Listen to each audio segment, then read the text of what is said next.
اسلام آباد کے ڈی چوک کے مناظر یہ بتا رہے ہیں کہ یہاں رات بھر کیا ہوتا رہا ہے. سڑک پر اب بھی یہاں پتھر پڑے ہیں, ٹیئر گیس کے شیلز پڑے ہیں, اور ہم ابھی بھی ٹیئر گیس کو اسمیل کر سکتے ہیں ہوا میں, وہ اب بھی موجود ہے.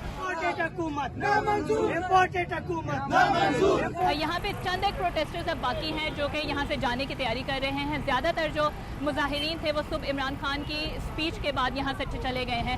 عمران خان نے آج صبح تقریر کرتے ہوئے یہ کہا تھا کہ وہ گورنمنٹ کو 6 دن کا الٹیمیٹم دیتے ہیں کہ وہ نیشنل اسمبلیز کو ڈیزالو کرے اور عام انتخابات کا اعلان بھی کرے, اور اگر ایسا نہ کیا گیا تو وہ 6 دن کے بعد یہاں پر اسی مقام پر دھرنا دیں گے.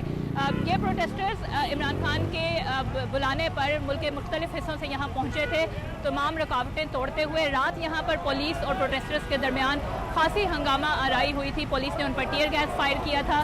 یہ جو مظاہرین تھے یہ پولیس پر پتھراؤ کرتے رہے, اور یہ منظر جو ہے, یہ وائلنس جو ہے, یہ یہاں جو کانسٹیٹیوشن ایونیو سے پہلے جو ڈی چوک کا تمام ایریا ہے وہاں پر نظر آتا رہا.